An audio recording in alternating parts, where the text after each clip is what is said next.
aja deh.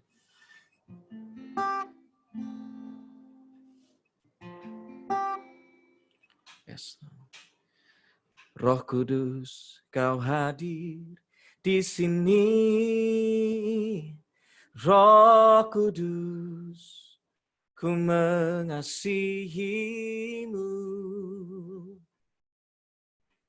Kau lembut, kau manis, kaulah penghiburku, penolongku, diutus Bapakku. Sekali lagi katakan Roh Kudus.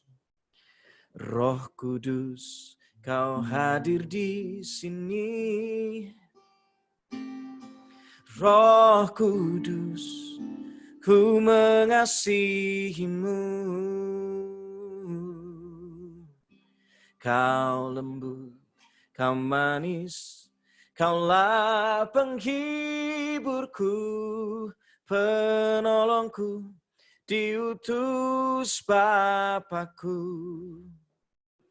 Ku buka hati untuk Roh-Mu Tuhan. Ku buka hati menyembah-Mu Yesus.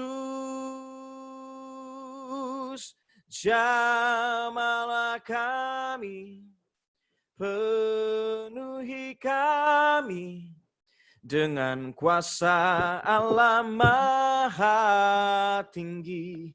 Oh, ku buka hati untuk Roh-Mu Tuhan. Oh, ku buka hati menyembah-Mu Yesus. Jamahlah kami, penuhi kami dengan kuasa Allah Maha Tinggi. Sekali lagi ku buka hati.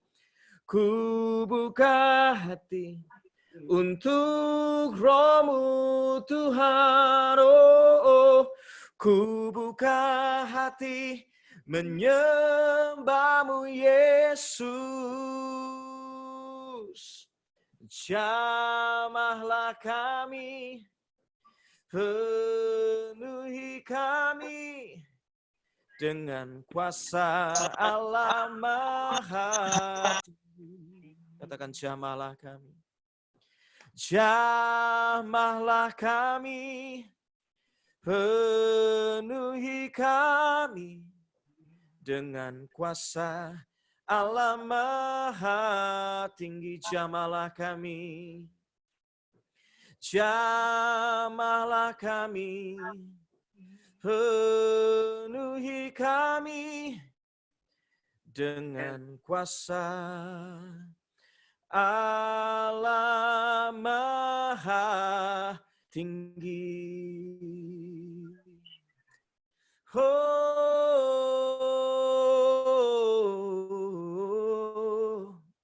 ya Tuhan, kami buka hati kami lebar-lebar. Berbicaralah buat setiap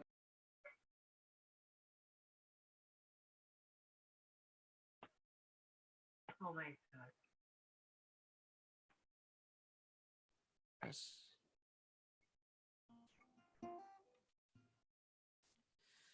Yes. Ku menyembah dalam kudus hadirat-Mu. Hampiri tahta kasih karunia-Mu Bapa.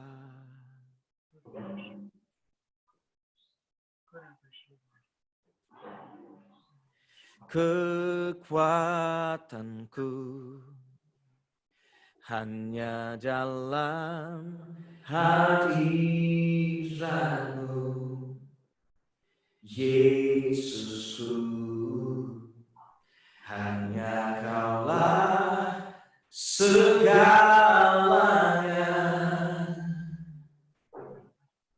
Oh, ku yakin Kau hadir di sini. ku rasakan kuasa yang terbatas. Dikeluarin aja suaranya. Ku yakin Kau nyata di sini, kemenangan terjadi di sini. Oh, ku yakin Kau hadir di sini. Ku rasakan kuasa yang tak terbatas. Ku yakin Kau nyata di sini, kemenangan terjadi di sini. Ku yakin Kau hadir di sini. Ku rasakan kuasa yang tak terbatas. Ku yakin Kau nyata di sini, kemenangan terjadi di sini. Segenap jiwaku, oh, segenap jiwaku memuji-Mu. Oh, sungguh besar Kau Yesusku. Segenap hatiku menyembah-Mu.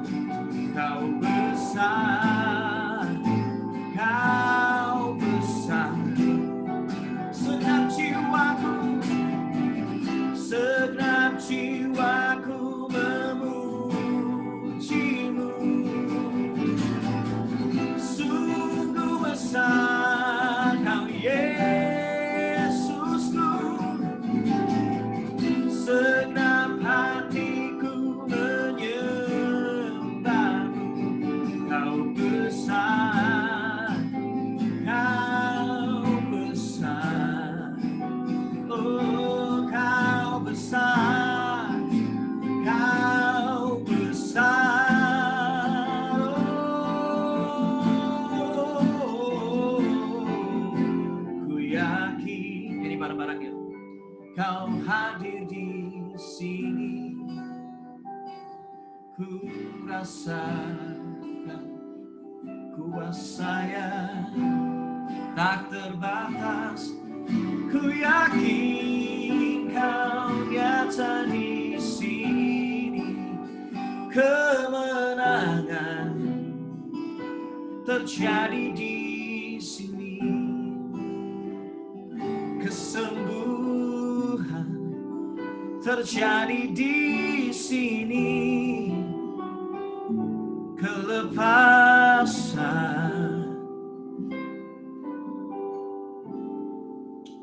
terjadi di sini.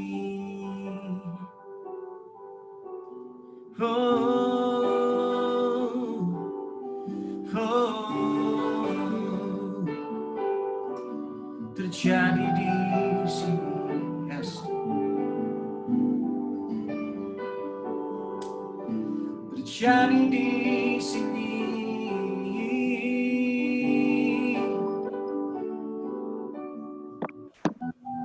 Sekali lagi katakan, ku yakin Kau hadir di sini. Ya Tuhan, ku rasakan kuasa yang tak terbatas.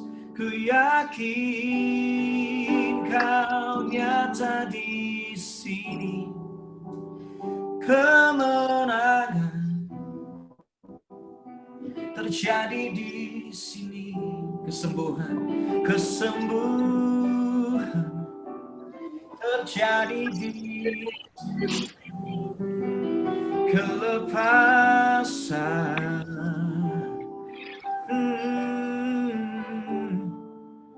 terjadi di sini. Semua bisa pegang tanganmu di dada masing-masing. Semua pegang tanganmu di dada masing-masing. Yes.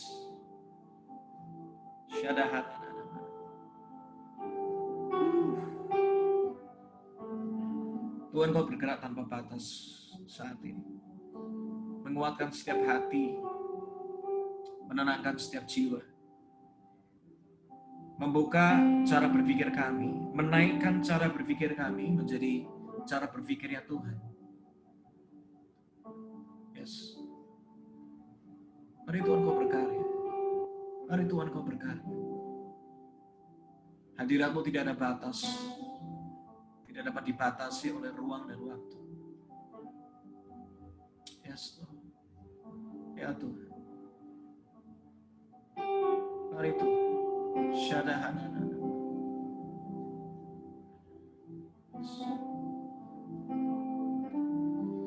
Curahkanlah kuasa-Mu Tuhan. Mujizat terjadi di tempat ini. Ya. Curahkanlah kuasa-Mu Tuhan. Mujizat terjadi sekarang ini. Ini doa kami, doa kami. Curahkanlah kuasa-Mu Tuhan. Mujizat terjadi di tempat ini. Ya. Curahkanlah kuasa-Mu Tuhan.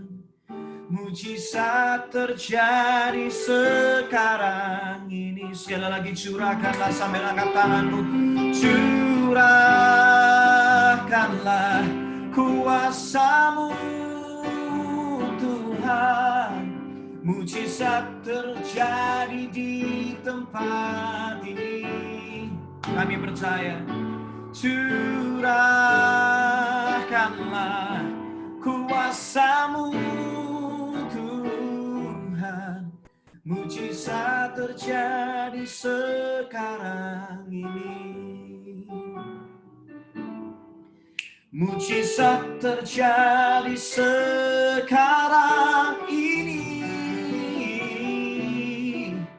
Mujizat terjadi sekarang ini. Oh Tuhan, dari awal ibadah ini dimulai, ketika kami persiapan pun, Tuhan udah ngomong kok buat beberapa dari kami. Tuhan sudah berbicara bagi setiap kami. Dari awal ibadah ini dimulai, Tuhan sudah menyatakan isi hati-Mu buat setiap kami. Bahkan firman-Mu sudah berbicara buat kami. Tapi inilah waktu yang terbaik untuk kami bisa menangkap dengan lebih lagi, menangkap dengan lebih dalam lagi apa yang Tuhan mau sampaikan. Berbicaralah, lembutkan setiap hati. Dan biar setiap yang mendengar, hatinya bukan hati yang keras, tapi hatinya menjadi hati yang lembut, yang siap dibajak, yang siap dibentuk, yang siap diperbaharui. Sehingga setiap benih yang tertanam akan menjadi buah yang lebat suatu hari nanti. Terima kasih Bapak, kami bersyukur buat malam hari ini. Roh Kudus, berbicaralah. Jamah setiap hati yang mendengar malam hari ini. Malam ini, malam Roh Kudus. Terima kasih Bapak. Dalam nama Yesus kami bersyukur, kami siap memulai untuk menerima firman-Mu malam hari. Dalam nama Yesus bersyukur dan berdoa. Haleluya. Amin, amin, amin. Oke, senang sekali. Sekali lagi, boleh nggak mulai videonya mulai dinyalakan? Saya kepingin melihat wajah-wajah orang-orang yang diberkati Tuhan di Surabaya. Supaya nanti kalau, nah ini nih, wajah-wajah orang-orang yang hari ini kuat, bertahan, dan tidak menyerah, yang penuh dengan sukacita. Ada yang kelihatannya lagi makan juga, nggak apa-apa, santai aja. Santai aja, nggak apa-apa. Saya kepingin lihat wajah-wajah yang lain. Waduh, ada yang jauh sekali. Bapak, Ibu, Om, Tante, ada di sana, saya ngelihat. Wah, ini luar biasa. Benar loh, seneng banget bisa ketemu semuanya ini. Saya ingin lihat, siapa tahu ada wajah-wajah yang saya tiba-tiba kenal loh. Ini saya kenal ini. Ada nggak tiba-tiba? Wah, seneng banget. Oke.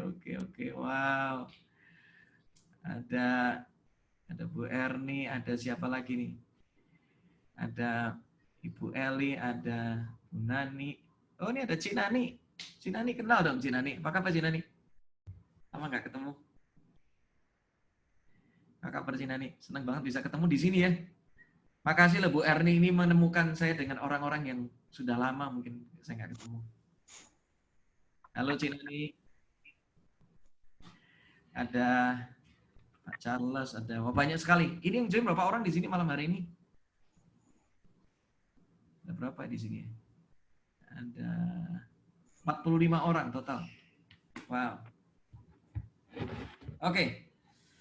Berapa banyak dari Anda yang sudah siap untuk menerima taburan firman Tuhan? Bisa lambaikan tangan semua supaya saya bisa melihat responnya. Keren.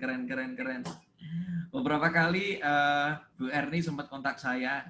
Saya nggak tahu panggilnya, mungkin kalau udah lihat wajahnya gini, Ci Erni kali ya. Nggak apa-apa, Pak. Ya, Ci ya. Udah berapa kali komunikasi dan nggak sempet mungkin belum ketemu waktunya yang cocok untuk ke Surabaya, tapi gara-gara justru malah dalam kondisi ada PSBB, semuanya harus dari rumah, justru malah kita dipertemukan malam hari ini dengan cara yang luar biasa pakai Zoom. Oke. Hari ini saya mau menyampaikan pesan yang sederhana, karena itu bukalah hati yang lebar-lebar buat Tuhan, sekali lagi, karena setiap pesan firman Tuhan pasti akan memperbarui cara berpikir kita, jadi punya cara pandang yang benar. Gitu. Karena seringkali saya temukan gini, kondisinya bisa sama, tapi kalau kacamatanya berbeda, seringkali yang dilihat juga jadi responnya beda, betul nggak? Kita sama-sama ada di satu ruangan, kalau yang satu pakai kacamata hitam, yang satu pakai kacamata kuning, pasti responnya beda. Kalau yang pakai kacamata hitam semuanya apa? Ini kok yang dilihat kok jadi hitam semua ya? Betul nggak? Tapi kalau yang satu pakai kacamata kuning, kok yang dilihat jadi kuning semua ya? Semuanya berubah tergantung apa? Tergantung kacamata kita. Nah, firman Tuhan ini kacamata kehidupan. Kalau kita lihat semuanya dari lensa firman Tuhan, maka yang kita lihat pasti jadinya beda. Kita tahu keadaan kondisi hari ini nggak gampang, tetapi kalau kita pakai kacamata firman Tuhan, kita akan menangkap banyak peluang, kita akan menangkap kembali janji-janji Tuhan, kita akan kembali melihat masa depan bukan dengan ketakutan atau hari dengan ketakutan, tetapi dengan sebuah kekuatan malahan. Karena kalau ada hal-hal yang terjadi seperti ini, justru bukanlah dalam kelemahan, justru kuasa Tuhan jadi sempurna, benar nggak? Justru dalam keterbatasan kita kelihatannya jadi terbatas, bukankah disitulah kita baru bisa ngalamin kekuatan Tuhan yang tanpa batas. Dalam keterbatasanmu, Tuhan akan menyatakan kekuatannya yang tidak ada batasnya. Amen. Justru dalam gelap, kita baru bisa melihat terang hari-hari ini. Karena itu, hari ini kita mau diubah lensa kehidupan kita dengan cara pandang firman Tuhan. Dan saya mau kasih judul, firman Tuhan malam hari ini. Kalau Anda mau catat silahkan. Judulnya adalah Di Mana Fokusmu. Di mana fokusmu. Itu yang saya mau sampaikan malam hari ini. Nah, banyak orang kondisinya hari ini saya temukan, saya sendiri juga ngalamin. Jadi kalau saya cerita ini juga karena saya sendiri juga ngalamin. Banyak orang hari-hari ini kondisinya saking kebanyakan masalah atau kebanyakan kerjaan, sampai nggak tahu mana yang harus difokuskan lebih dulu. Benar nggak? Waduh, saking udah kebanyakan nih yang datang nih, sampai bingung yang mana dulu yang harus dihadapi nih. Kadang-kadang kita bingung. Atau kadang-kadang ada juga yang hari-hari ini saking kebanyakan ide, sampai bingung mana yang mau dikerjakan dulu atau difokuskan dulu. Biasanya kalau orang kreatif itu tantangannya bukan karena dia nggak punya ide, tapi seringkali karena kebanyakan ide, sampai akhirnya bingung yang mau difokuskan mana dulu. Sampai akhirnya juga nggak kerjain apa-apa. Bener nggak? Kadang-kadang saking kebanyakan ide. Itu yang terjadi. Ada juga yang saking kebanyakan kemauan atau keinginan, sampai akhirnya membuat kita akhirnya jadi nggak fokus dengan apa yang kita mau bangun atau kita mau capai. Saya pernah suatu kali dengar sebuah perusahaan, kita ngomong perusahaan ya. Dia tuh spesialisasinya itu bikin printer sebenarnya. Nama perusahaannya adalah HP HP. Itu nama perusahaannya. Dia tuh spesialisasinya bikin printer. Tapi karena dia punya keinginan yang banyak, jadi akhirnya dia membuat hal-hal yang lain. Suatu kali dia bikin handphone. Baru muncul sebentar, gak lama setelah itu handphonenya membuat company ini punya kerugian yang cukup besar. Seringkali itu kalau kita nggak fokus ya dengan apa yang Tuhan mau kita kerjakan, kita tuh bisa kehilangan banyak hal.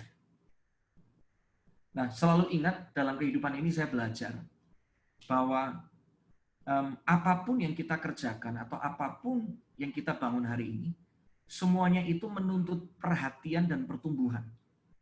Saya tiap kali kalau ngerjain apa-apa, saya selalu ingatkan diri saya, ingat Ki, kepala cuma satu, telinga cuma dua, tangan cuma dua, kaki cuma dua. Gak bisa kita tuh kerjakan semuanya. Gimana pun juga kita tuh ada limitnya. Karena itu kita butuh namanya fokus dalam kehidupan ini. Banyak orang kelihatannya bisa ngerjain ini itu, tapi belum tentu loh semuanya jadi. Belum tentu saya menemukan. Orang bisa punya ide banyak, tetapi saya menemukan orang-orang ini tetap akhirnya akan punya satu panggilan utama yang harus dia fokuskan dalam hidupnya. Yang lain bisa ditambahkan, tetapi tetap ada satu yang saya temukan itu paling kuat dari kehidupan seseorang. Nah, kita butuh fokus untuk membuat segala sesuatu yang dipercayakan hari-hari ini, apapun yang ada di tangan kita, apapun yang masih tertinggal dalam hidup kita, itu bisa jadi excellent. Karena bukankah sesuatu yang besar itu selalu dimulai dari sesuatu yang kecil, benar nggak? Kalau hari ini yang tertinggal cuma benih, percayalah dari benih itulah Tuhan bisa ngerjakan sesuatu kok di hidupmu. Kalau hari ini tertinggal cuma hal-hal yang kecil, yang rasanya nggak berarti, percayalah dari apa yang tidak berarti itu, itulah benih yang Tuhan bisa lipat kali gandakan. Dan di musim berikutnya kau akan terpesona ngelihat, kok bisa ya? Padahal dulu saya ngelihat ini pesimis. Saya dulu lihat ini nggak mungkin, mana bisa saya lakukan ini. Tapi ternyata ketika kita tidak menyerah, suatu kali kita akan menuai hasilnya. Ya. Nah, arti kata memfokuskan atau fokus, itu artinya ini. Memusatkan perhatian, pembicaraan, pandangan, atau sasaran. Saya tadi ambil dari Kamus Besar Bahasa Indonesia. Jadi pengertian tentang memfokuskan itu adalah memusatkan, dipusatkan. Perhatiannya dipusatkan.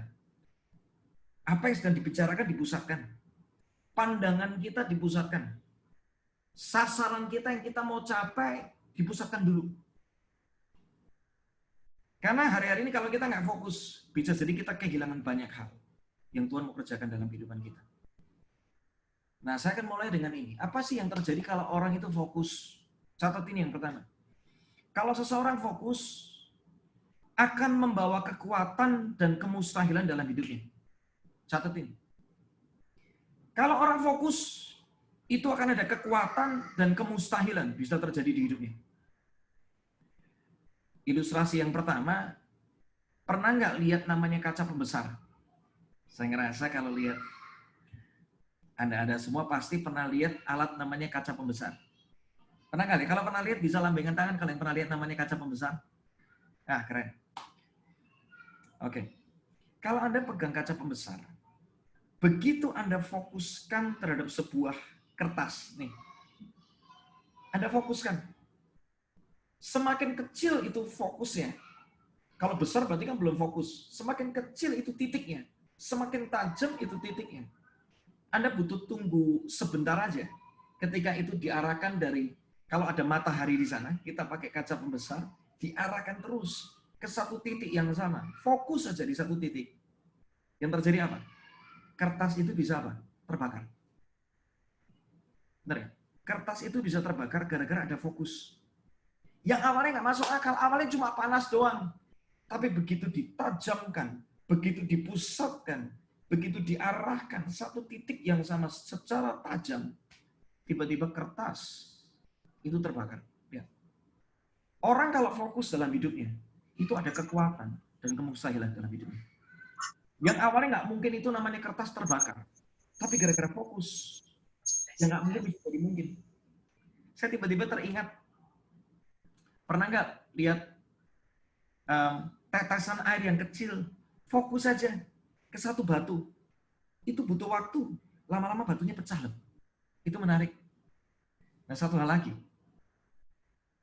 Saya suatu kali ingat cerita tentang, Anda bisa buka di dalam Matius 14. Buka aja Matius 14 ayat 26 sampai 33. Oke. Matius 14, 26. Wah, keren banget. Ini keren banget, beneran. Bisa nampilin ayat, terima kasih loh. Matius 14. Wah, saya selama ini nggak pernah ada yang gini sampai nampilin ayat. Terima kasih. Sisi, beneran. Keren. Ini komunitas ini keren banget. Matius 14 ayatnya ke-26. Silakan. Wah, keren. Kita kalah canggih, beneran. Thank you. Nah, saya akan skip. Nah, Anda bisa baca di sini.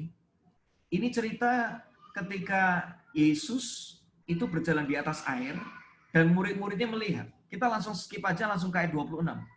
Ketika murid-muridnya melihat dia, Yesus, berjalan di atas air, mereka itu terkejut dan berseru. Itu hantu. Lalu berteriak-teriak karena takut. Wah, hantu itu hantu. Karena ada orang, loh, kok bisa jalan di atas air? Itu hantu. Ayat 27. Tetapi, bisa dimunculkan. Segera Yesus berkata kepada mereka, tenanglah, aku ini aku, jangan takut. Lalu Petrus berseru dan menjawab dia, Tuhan, apabila engkau itu, suruhlah aku datang kepadamu berjalan di atas air. Kata Yesus, 29, datanglah. Maka Petrus turun dari perahu, luar biasa, dan berjalan di atas air mendapatkan Yesus. Tetapi, ayat 30, ini menarik. Jadi Petrus itu berjalan di atas air, mendapatkan Yesus. Tetapi ketika dirasanya tiupan angin takutlah siapa? Takutlah ia. Dan mulai tenggelam, lalu berteriak, Tuhan, tolonglah aku. Udah, stop aja sampai di situ.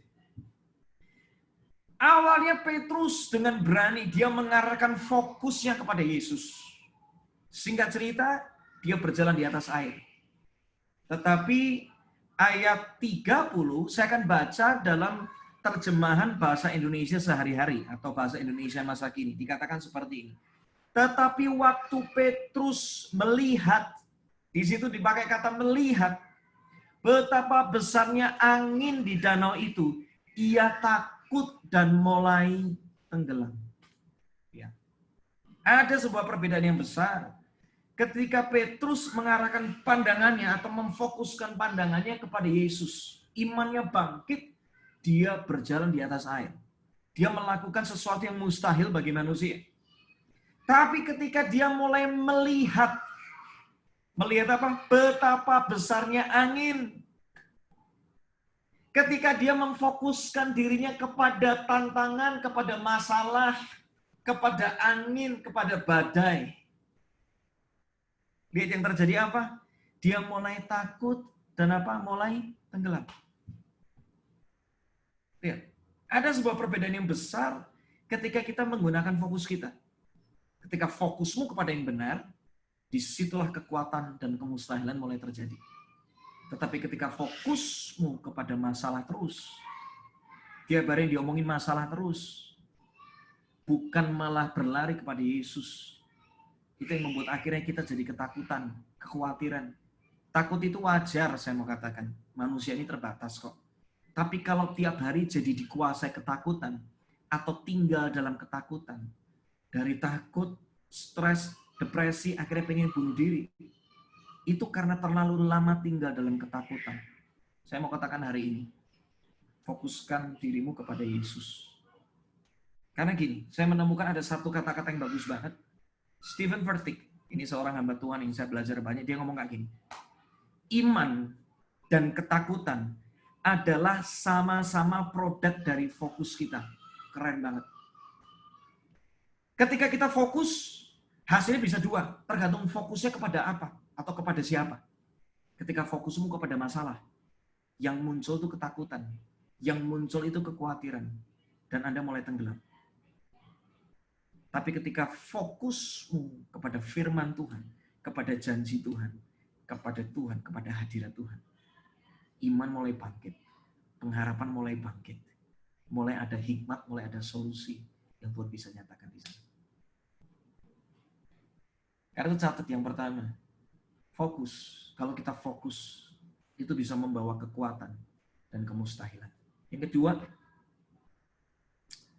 fokus itu membawa kejelasan. Saya percaya beberapa dari Anda yang mungkin secara kondisi kesehatan mata itu mungkin sudah mulai menurun. Dan itu membuat kita apa? Susah fokus. Kita perlu alat bantu kacamata, soft lens. Untuk membuat apa? Kita kembali apa? Fokus. Dulunya kita nggak bisa melihat sesuatu dengan jelas. Ada informasi nggak jelas di depan mata. Ada sesuatu gambar yang kita mau lihat jadinya nggak jelas. Tetapi karena kita kembali fokus, akhirnya segala sesuatu informasi yang penting yang harus kita dapatkan jadinya jadi jelas. Ada satu ayat yang membantu kita untuk bisa mengerti ini. Lukas 11 ayat 34. Ketika fokus, itu brings namanya clarity. Ada kejelasan. Kita coba lihat firman Tuhan. Lukas 11 ayat 34 dikatakan, matamu adalah pelita tubuhmu. Jika matamu baik, teranglah seluruh tubuhmu. Tetapi jika matamu jahat, gelaplah tubuhmu. Nah, saya akan baca dalam terjemahan yang lain. Ini terjemahan dari American Standard Version. Dikatakan seperti ini. The lamp of the body is the eye. Jadi, terang di dalam tubuh manusia itu adalah di matanya. If therefore thine eye be single, dikatakan, whole body shall be full of light. Artinya gini, kalau mata manusia itu single atau fokus, maka teranglah seluruh tubuhnya. Teranglah seluruh masa depannya. Teranglah seluruh apapun yang dikerjakan. Gara-gara kita fokus, kita jadi jelas bisa melihat masa depan. Seringkali karena kita nggak fokus, kita bisa jadi kehilangan pesan yang Tuhan mau sampaikan dalam hidup kita. Ada informasi yang harus kita perlukan, tetapi karena fokus kita masalah terus. Akhirnya harusnya itu sesuatu yang penting, yang harusnya kita dengarkan, yang harus kita fokuskan. Tapi kita nggak bisa mendengar, padahal itu solusi yang kau perlukan. Orang yang fokus hidupnya, saya percaya kau akan lihat solusi. Kau akan lihat masa depan yang terbaik yang Tuhan mau nyatakan hari-hari ini. Seringkali bukan karena tulisannya nggak ada. Seringkali bukan karena tanda-tanda yang kita butuhkan nggak ada. Seringkali bukan gambaran masa depan nggak ada. Tetapi karena kita nggak fokus. Yang kita bangun nggak fokus. Kita juga nggak fokus sama Tuhan. Kita cuma fokusnya malah sama orang lain. Kalau kita fokus, kita kembali sama Tuhan. Percayalah, nanti dari Tuhan akan kasih hikmat harus kemana. Karena Tuhan itu terang, Tuhan itu jalan. Dia akan terangi kita, dia akan tuntun kita. Yang ketiga yang saya belajar, kalau orang fokus, dia akan sampai kepada tujuan yang sudah ditetapkan. Bisa jadi beberapa dari kita seringkali punya tujuan yang benar atau yang baik atau yang mulia.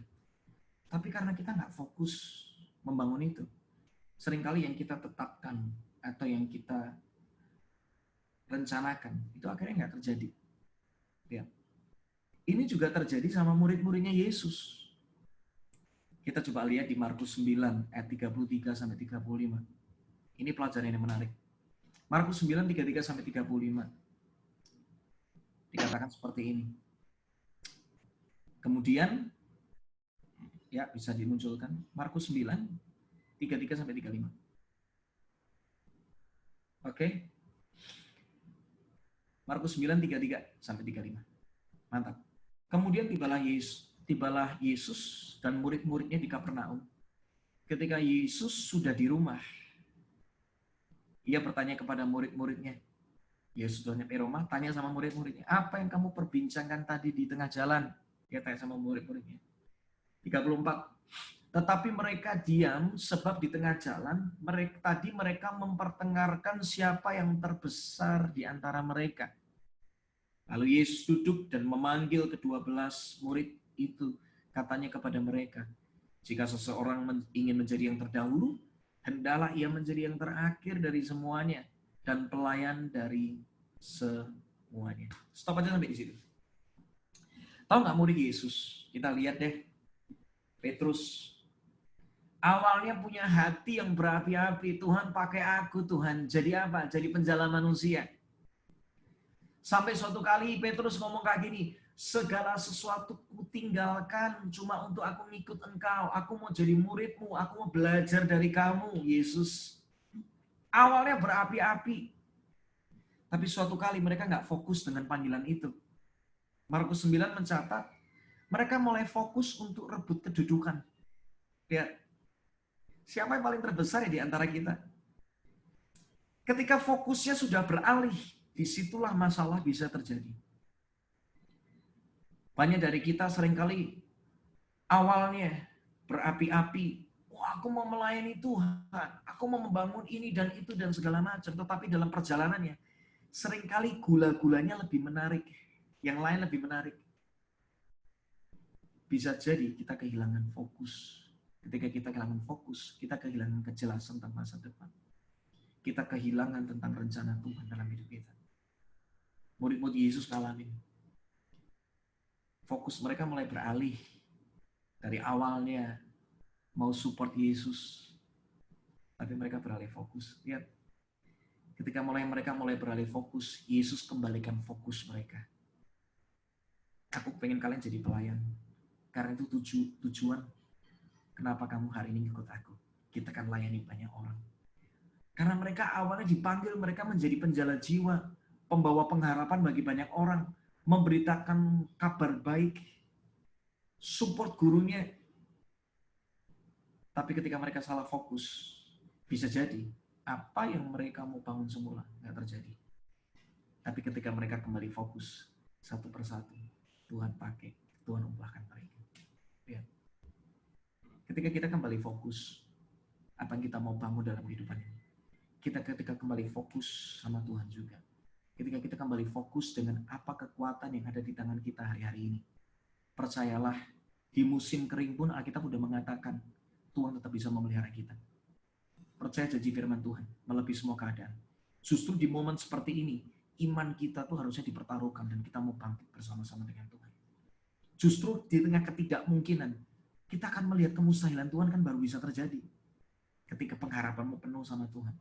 Fokusmu sama Tuhan. Fokusmu sama rencananya Tuhan. Fokusmu terhadap apa yang bisa kau kerjakan hari-hari ini. Dimulai dari kekuatanmu. Percayalah, di tanganmu di situ, kau akan jadi berkat bagi banyak orang. Saya hari ini ngalamin, nanti saya bakal kesaksiannya. Nah, ada sebuah cerita yang menarik di Alkitab. Ada orang yang begitu fokus dengan hidupnya. Sampai di akhir hayatnya pun, dia tetap menjadi orang yang luar biasa dengan banyak cerita yang menarik. Orang ini seringkali jatuh dan bangun dalam dosa. Dia seringkali mengalami kegagalan. Tetapi karena saya melihat ada satu penggal cerita dari hidupnya yang menarik. Dia begitu fokusnya ketika menghadapi situasi yang tidak mudah. Singkat cerita, akhir dari hidupnya pun tetap dipakai Tuhan luar biasa. Nah, kita buka dulu di dalam 2 Samuel 23 ayat pertama. Kita akan belajar dari Daud. Bagaimana dia fokus menghadapi kondisi yang tidak mudah. Tapi berakhir dengan kemenangan yang besar. Bahkan sampai akhir hidupnya pun tetap manis, tetap harum. Dan bisa jadi inspirasi berkat bagi banyak orang. 2 Samuel 23 ayat yang pertama. 2 Samuel 23. 2 Samuel 23, betul. Nah, di sini kita lihat. Tadi kalau dilihat perikopnya apa di sini judulnya? Anda bisa baca di sini judulnya apa? Perkataan Daud yang kapan? Terakhir. Ini berarti akhir dari kehidupannya seorang Daud. Kita lihat, Hidup Daud yang terakhir itu seperti apa sih? Dikatakan apa? Tutur kata orang yang diangkat apa? Tinggi. Daud itu di akhir hidupnya. Coba tampilkan tadi lagi. Di firman Tuhan. 2 Samuel 23 ayat yang pertama. Oke, lihat ini. Ini loh. Kenapa kok saya kepengen ngupas tentang ini? Aplikasinya ke Daud. Karena saya ngelihat banyak orang yang dulunya berapi-api. Tapi belum tentu sekarang tetap berapi-api buat Tuhan. Yang dulunya, wah kalau ngomong tentang firman Tuhan luar biasa. Dalam kondisi seperti ini. Tiba-tiba stresnya luar biasa, depresinya luar biasa. Dan akhirnya mereka seperti orang yang kalah. Kalau mau belajar tentang iman, salah satunya kita harus belajar dari Daud. Dan kalau mau lihat orang itu gimana hidupnya, lihat hari terakhir di mana dia hidup itu seperti apa. Kita lihat. Tutur kata Daud bin Isai dan tutur kata orang yang apa? Diangkat tinggi. Daud sampai akhir hidupnya tetap jadi orang yang diangkat tinggi sama Tuhan. Dia dibawa tinggi. Dipromosikan Tuhan dengan luar biasa dalam hidupnya. Dia nggak turun, dia nggak kandas, dia tetap ada di posisi yang tinggi. Ini orang luar biasa banget. Orang yang diurapi Allah Yakub, orang yang dimampukan selalu, orang yang disertai sama Tuhan. Ini luar biasa banget. Nggak cuma dapat posisi yang luar biasa, tapi dia juga diurapi, disertai, dimampukan, dituntun sama Tuhan. Dia juga seorang apa? Pemazmur, orang yang suka menyembah, orang yang suka memuji Tuhan. Yang disenangi di Israel, bisa bayangkan. Apa yang dia hidupi, itu ternyata memberkati banyak orang. Ini orang luar biasa banget. Tetapi seluar biasanya orang seperti Daud, ternyata dalam hidupnya pernah ngalamin satu kejadian yang sangat-sangat tidak mudah dalam hidupnya. Ini seperti pandemi yang sedang kita hadapi hari-hari ini. Dia rasanya kehilangan semuanya. Istri, anaknya ditawan. Hartanya habis. Dijarah. Semuanya rasanya yang tertinggal. Rumah aja udah nggak ada, dibakar habis. Kita akan lihat. Daud pernah ngalamin ini di sebuah tempat namanya Siklag. 1 Samuel 30 ayat 1 sampai 4. Kita lihat. 1 Samuel 30 ayat 1 sampai 4. Oke. 1 Samuel 30. Ya. Oke, ayat 1 sampai 4. Kita lihat ceritanya. Siklag terbakar, pembalasan Daud kepada orang Amalek. Ayat 1. Ketika Daud serta orang-orangnya sampai ke Siklag pada hari yang ketiga. Jadi Daud itu lagi balik dari satu tempat yang lain. Dia pulang ke daerah Filistin. Siklag ini daerah Filistin. Daerah di mana dia tinggal pada hari yang ketiga. Orang Amalek telah menyerbu tanah Negeb dan Siklag. Siklag, tempat daerah tinggal Daud, itu telah dikalahkan oleh mereka dan apa? Dibakar habis. Kita lihat ayat 2.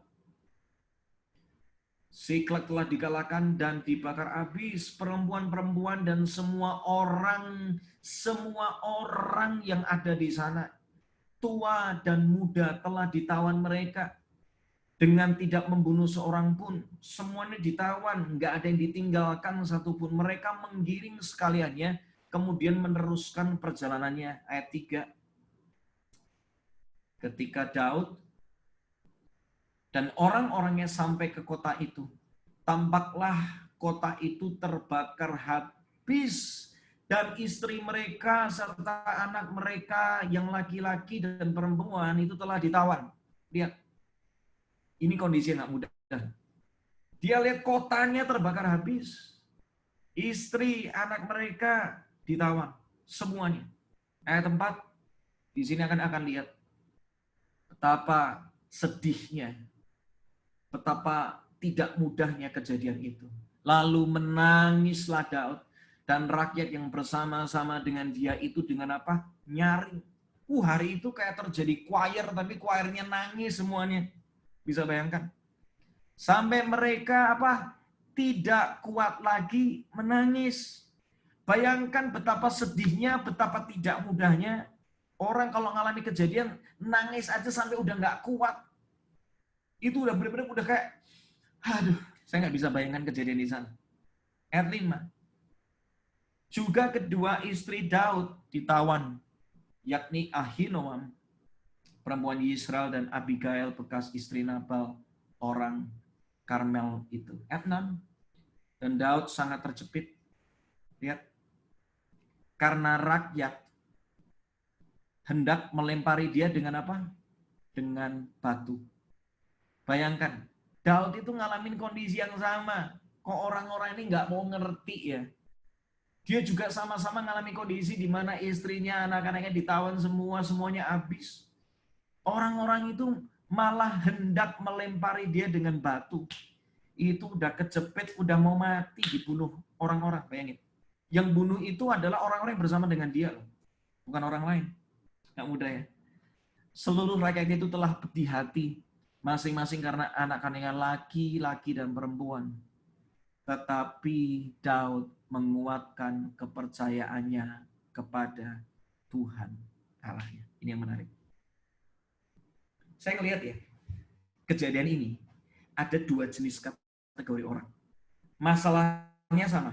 Semuanya sama-sama mengalami kondisi di mana sama-sama dibakar habis, rumahnya hilang, ternaknya hilang, harta mereka hilang, keluarga hilang semua. Tapi Daud dan 600 orang yang bersama dengan dia, itu punya dua respon yang berbeda. Karena mereka fokusnya beda. Yang dilihat bisa jadi sama, tetapi seringkali respon kita berbeda. Tergantung yang difokuskan yang mana. Kalau Anda lihat roti donat, tergantung fokus kita di mana. Kalau fokus kita sama lubangnya, kita akan mengeluh. Benar nggak? Roti kok sudah kosong. Yang makan siapa sih? Nggak niat yang bikin. Ngomel terus keluarnya. Tapi kalau kita lihat rotinya, kita akan ngomong lagi. Bersyukur ya. Bersyukur loh, ada orang ini masih bikin, masih disisain rotinya loh. Jadi kita masih bisa makan. Ini malah enak nih. Lucu juga nih bentuknya. Unik ya. Lihat. Satu kejadian yang sama. Satu benda yang sama. Satu makanan yang sama. Punya dua respon yang berbeda. Tergantung fokusnya kita di mana. Lubangnya apa rotinya. Hari ini semua orang ngalami kondisi yang sama kok. Ngalami badai yang sama. Daud juga ngalami badai yang sama dengan orang-orang lain. Tetapi Daud luar biasa banget. Yang lainnya memilih untuk memfokuskan diri sama masalah. Dan mereka memilih untuk pedih hati. Mereka memilih untuk melempari Daud dengan batu. Tapi lihat, fokus Daud berbeda. Dia memilih untuk memfokuskan diri. Menaruh pengharapannya. Kekuatannya di dalam Tuhan. Itu yang membuat Daud berbeda. Itu yang membuat Daud jadi pemimpin. Itu yang membuat Daud sampai akhir hidupnya pun akhirnya berbeda dengan orang-orang di bangsanya. Jadi hari ini, yang pertama catat ini. Fokus apa yang kita perlu rubah sih hari-hari ini? Supaya kita bisa membalikkan keadaan. Saya percaya hari-hari ini Tuhan akan pakai setiap kita untuk bisa membalikkan keadaan. Justru di musim seperti ini, setiap Anda yang hari ini sekitar 40 orang lebih yang ada di tempat ini, engkau bisa menjadi berkat bagi banyak orang hari-hari ini. Ketika fokusmu engkau ubah, disitulah engkau akan lihat tangan Tuhan akan bekerja dengan luar biasa. Dan justru di musim yang kering, engkau akan bisa jadi berkat bagi banyak orang. Saya ngalamin, makanya saya berani cerita tentang ini. Ini menarik sekali. Jadi yang pertama, fokus yang harus engkau ubah. Atau di mana fokusmu harusnya engkau taruh fokusmu. Belajar dari Daud yang pertama. Taruhlah fokusmu di dalam apa? Kekuatan dan pengharapan di dalam Tuhan. Kenapa kalau kita perlu naruh fokus kita, kekuatan kita? Fokusnya cuma dalam Tuhan yang pertama. Kalau kayak tadi kita lihat, Petrus ketika fokusnya udah sama angin, dia mulai tenggelam, dia mulai takut. Tapi fokusnya pada Yesus, tetap dia bisa berjalan dalam kemustahilan. Kenapa kok kita tetap perlu menaruh fokus kita? Taruh fokusmu di dalam kekuatan dan pengharapan di dalam Tuhan. Karena yang saya pegang cuma satu, Ibrani 13 ayat 8. Kenapa fokus kita cuma hanya kepada Yesus harusnya? Dikatakan seperti ini. Kristus Yesus tidak pernah berubah dari dulu, sekarang, sampai selama-lamanya. Kenapa fokusmu cuma di dalam Yesus? Karena cuma Yesus yang gak berubah. Keadaan berubah. Sekelilingmu yang dulu bisa bantu, hari ini gak bisa bantu Anda. Dulu Anda bisa kerja enak, tiba-tiba PHK. Yang dulu kok gampang ya rasanya, kok sekarang jadi mudah, kok sekarang jadi susah semuanya. Semua berubah, dunia berubah, cara orang berinteraksi berubah. Tapi ada satu yang gak pernah berubah dalam kehidupan ini, namanya Yesus. Yesus tidak pernah berubah dari dulu, sekarang, sampai selama-lamanya. Apa sih yang gak berubah di dalam Yesus? Karakter dan kuasa Tuhan itu gak pernah berubah. Kalau di musim yang lalu dia masih bisa menolongmu, di musim ini dia masih bisa menolongmu. Di musim depan dia masih bisa menolongmu. Dia tidak pernah berubah. Kuasa dan karakter Tuhan tetap sama. Mazmur 62 cuma ngomong, ini karakternya Tuhan. Hanya dekat Allah saja aku tenang, daripadanya lah keselamatanku. Kalau di musim yang lalu, Tuhan bisa kasih engkau ketenangan. Bapak, Ibu, teman-teman semua. Di musim ini Tuhan tidak pernah berubah. Ketika engkau menghampiri Tuhan, ada ketenangan di sana. Makanya fokus sama Tuhan. Kalau engkau nggak fokus sama Tuhan, nggak tenang. Jiwamu nggak mendapat ketenangan lagi. Saya belajar apa lagi? Mazmur 25 ayat 14. Saya akan bacakan dalam terjemahan The Passion Translation. Ini keren banget. There is a private place reserved for the lovers of God, where they sit near Him and receive the revelation secrets of His promises. Artinya gini, Mazmur 25 ayat 14. Tapi saya terjemahkan aja dalam bahasa, soalnya ini terjemahannya beda. Dikatakan seperti ini. Ada tempat khusus yang disiapkan untuk orang yang cinta sama Tuhan. Mereka dekat dengan Tuhan dan menerima rahasia perjanjiannya. Ini keren banget. Ini keren banget. Di dalam Tuhan itu ada rahasia kehidupan.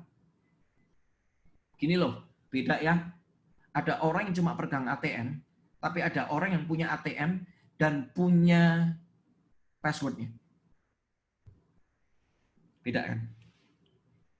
Jangan sampai kita cuma terima janji Tuhan, tetapi kita nggak ngerti gimana membuka setiap rahasia perjanjiannya Tuhan.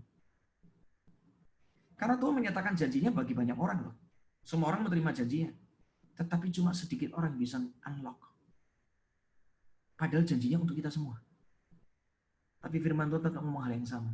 Bagi orang yang mengasihi Tuhan, bagi orang yang intim sama Tuhan, di musim ini, kau akan dikasih tahu rahasianya Tuhan.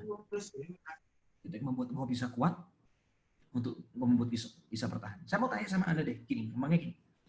Kalau Anda punya kartu ATM ya, kira-kira kalau Anda mau kasih tahu passwordnya, itu sama orang yang dekat atau sama orang yang jauh? Saya percaya jawabannya pasti semua sama kompak. Kalau Anda punya kartu ATM, Bu Erni saya mau tanya, C. Erni, kalau punya kartu ATM, passwordnya dikasih tahu sama siapa? Sama suami, sama anak. Anak aja mungkin nggak tahu ya kadang-kadang ya. Sama pembantu itu dikasih tahu nggak? Pembantu dikasih tahu? Tidak. Maaf bercanda dikit. Mertua dikasih tahu nggak?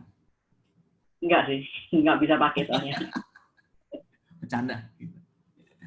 Saya percaya rahasia itu cuma disampaikan kepada orang yang dekat. Hari-hari ini, kalau engkau tetap mendekat sama Tuhan dalam segala keadaan, justru ini momen yang terbaik untuk hubunganmu tambah dekat sama Tuhan, tambah intim setiap hari. Cari Tuhan, suka nanya sama Tuhan. Setiap hari doa, setiap hari benar-benar melangkah, bangun pagi benar-benar punya waktu khusus dengan Tuhan. Bila engkau tak besertaku, ku tak mau berjalan. Ku perlu Tuhan, pimpin langkahku dengan kasih karunia-Mu. Pimpin langkahku setiap waktu, berjalan dalam Roh-Mu. Nyatakan Tuhan kemuliaan-Mu Dan berjalanlah denganku. Kalau engkau hari ini terus berjalan dengan Tuhan, beberapa dari Anda jangan kaget. Dalam keintimanmu ada pewahyuan, ada rahasia. Dan dia tetap Tuhan yang sama. Ketika fokusmu sama Tuhan, ada rahasia yang mau dinyatakan. Nggak usah takut sama hari esok. Mazmur 46, 2-3. Sampai sini semuanya diberkati nggak? Kalau diberkati bisa anggun-anggun kepala. Sehingga saya bisa tahu responnya. Ini memang kalau lihat Zoom gini, saya kadang-kadang bingung ini responnya orang-orang ngerti apa enggak gitu kan. Responnya gimana ya? Boleh nggak kalau misalnya Anda merasa diberkati bisa anggukan kepala aja, sederhana aja. Anggukan kepala. Iya, saya diberkati, puji Tuhan. Saya lihat beberapa orang di tempat ini. Oke. Mazmur 46. Jerry, silakan dibuka. Mazmur 46, 2-3, Jerry.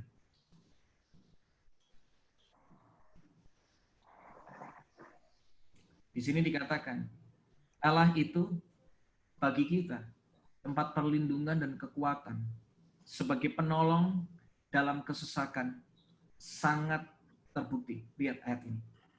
Allah itu bagi kita tempat perlindungan kekuatan sebagai penolong dalam kesesakan sangat terbukti. Sebab itu kita tidak akan takut sekalipun bumi berubah. Lihat, bumi berubah di hari ini. Sekalipun gunung-gunung goncang di dalam apa? Di dalam laut. Lihat. Tuhan tetap sama kok. Dia tetap Tuhan yang jadi tempat perlindungan dan kekuatan kita. Dia tetap pertolonganmu. Dan itu udah sangat terbukti. Dan kita nggak akan takut karena kita mengenal Tuhan. Jadi tangkap ini. Ini nggak ada yang berubah. Tetap dia tempat perlindunganmu. Ketika engkau takut, hampiri Tuhan. Ketika engkau butuh kekuatan, hampiri Tuhan. Fokusmu harus sama Tuhan. Ketika pandanganmu sama Tuhan, ada kekuatan di sana.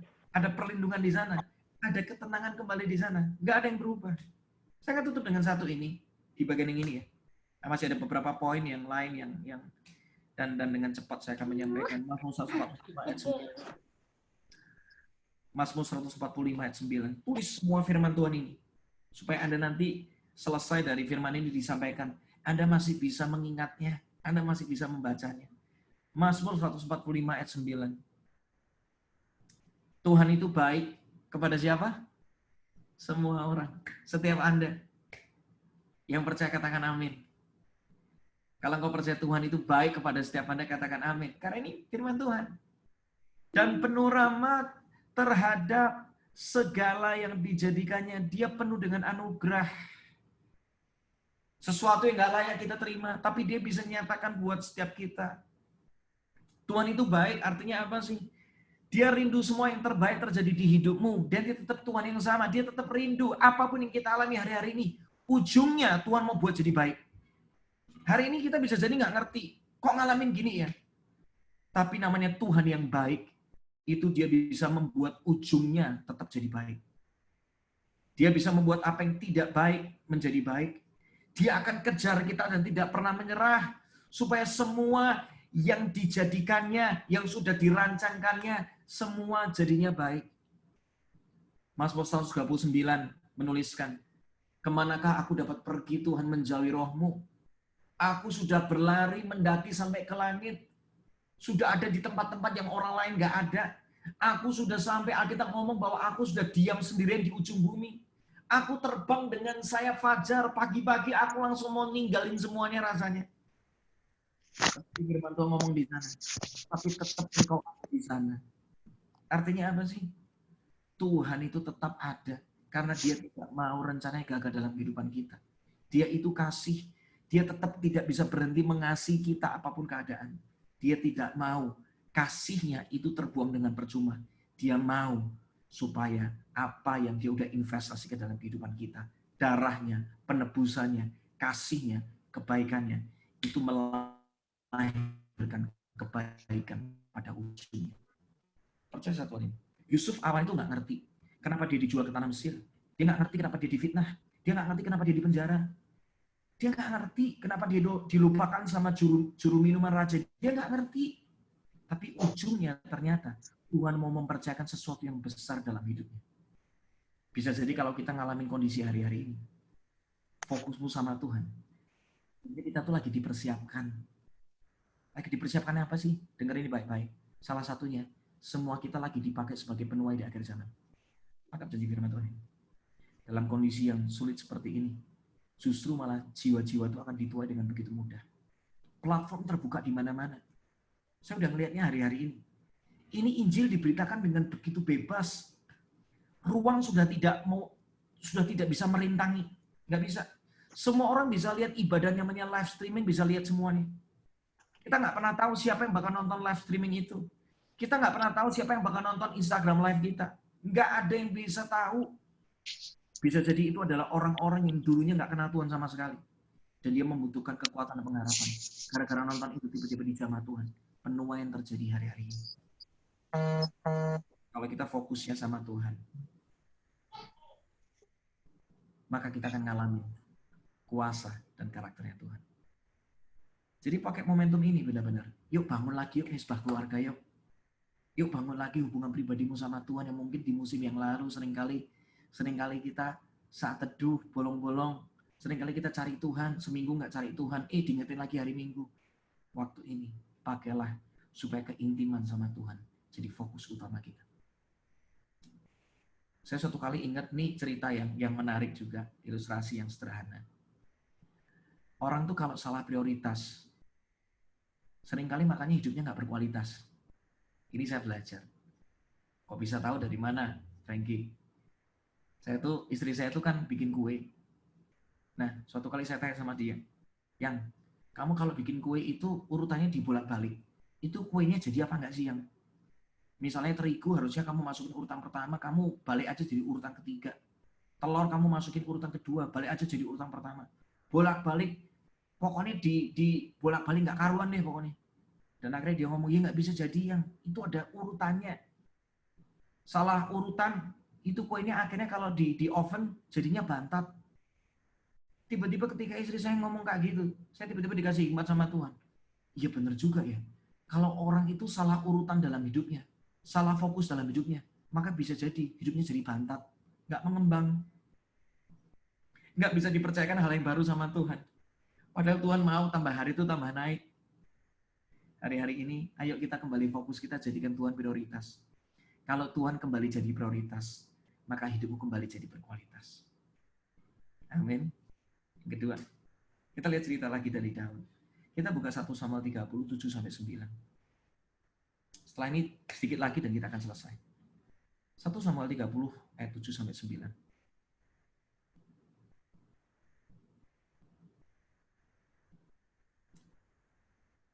Ya. Lalu Daud memberi perintah kepada Imam Abiatar bin Ahimelek, bawalah efod itu kepadaku. Ini jubah yang Daud pakai untuk dia mencari Tuhan. Maka Abiatar membawa efod itu kepada Daud, dipakai baju efod itu. Kemudian bertanyalah Daud kepada Tuhan, katanya, haruskah aku mengejar gerombolan itu? Akan dapatkah mereka kususul? Dan ia berfirman kepadanya, kejarlah, sebab sesungguhnya engkau akan dapat menyusul mereka dan melepaskan para tawanan. Ini menarik. Yang pertama tadi, taruh fokusmu kepada Tuhan. Yang kedua yang saya belajar, Daud untuk bisa membalikkan keadaan dalam hidupnya, dia menaruh fokusnya itu kepada solusi, bukan kepada masalah. Kalau Daud menaruh fokusnya kepada masalah, dia ketika datang sama Tuhan, dia bakal ngomel habis-habisan. Tuhan, ini kok semuanya kayak gini ya? Tuhan, ini kok jadinya kayak gini? Tuhan. Gak salah sih kita curhat. Tetapi kalau tiap hari kita isinya curhat, bisa jadi kita kehilangan solusi yang Tuhan mau nyatakan dalam kehidupan kita. Daud beda. Dia langsung tanya sama Tuhan. Tuhan, haruskah aku kejar gerombolan itu? Akan dapatkah mereka kususul? Lihat. Daud itu hidupnya fokus sama solusi. Kalau engkau mau lihat kemenangan hari-hari ini, dan kemenangan di musim berikutnya, taruhlah fokusmu sama solusi. Pikirkan apa yang bisa dikerjakan. Jangan ngomel terus. Saya soalnya ngelihat ya, ada orang-orang yang saya kenal hari-hari ini, Tiap kali telepon itu curhat terus gitu. Telepon berikutnya lagi curhat lagi. Kalau sekali curhat boleh deh. Tapi kalau tiap kali telepon isinya curhat terus. Saya tanya sama dia, kamu udah mikirin apa? Ya nggak tahu. Tapi nggak pernah mau mikir. Nggak pernah berpikir solusinya apa. Akhirnya minta saya mikir malah.